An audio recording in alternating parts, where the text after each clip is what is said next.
Having spent years in Africa and a few years in Ireland, I had to decide about retiring, and I came to our own old house here, St. Joseph's in Wilton, and I have taken up residence here. And as a pastime, I went back to doing gardening that I always did, even did a good bit of it in Nigeria where I worked. And I discovered moving around that there was this method being used of aquaponics. And I read up about it and I said it would be nice to try it and see how it would work. The result of my research is here for people to see and to decide whether they would think it would be worthwhile.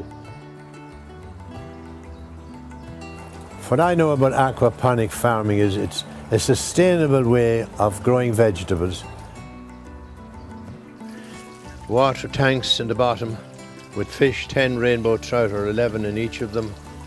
And on the top we have the grow beds here. They're filled with gravel, no soil, and the water from the tanks with the fish poo in it is pumped up through this pipe here. There's a little electric pump on the bottom here on the end of this wire, pumps the water up. It comes out this pipe here and floods the tank here. And then when the tank is full, there's a siphon here, and the siphon brings the water back down into the tank. The fish have to be got from the Inland Fisheries Ireland.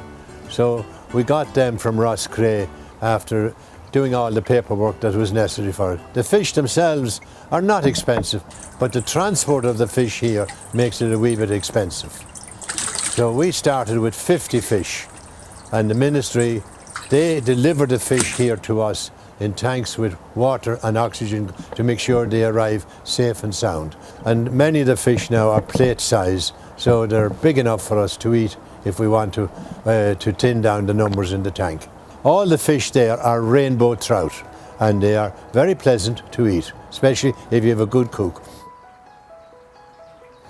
The setting up of it is we had to get 2,000-litre tanks.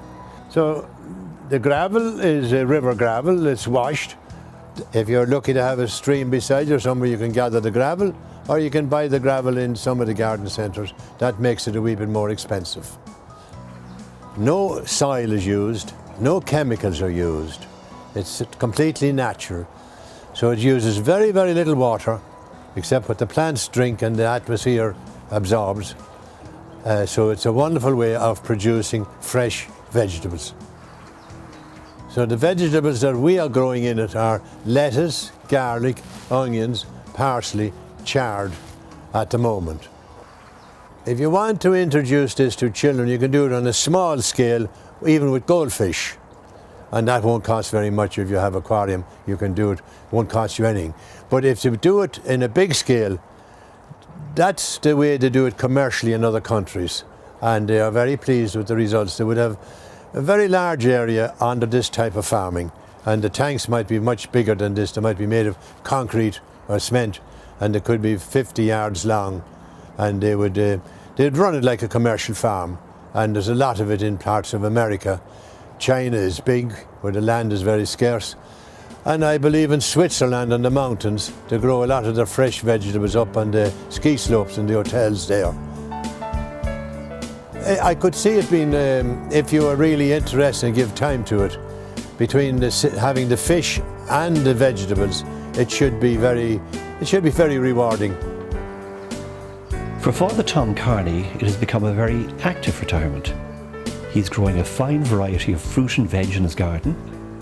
The polytunnel, which houses the aquaponics unit all year round, has more, including lettuce, potatoes, and a vine, which produces a fine crop of grapes each year. All that Father Tom needs to do now is press the grapes for the wine to complete his sustainable meal.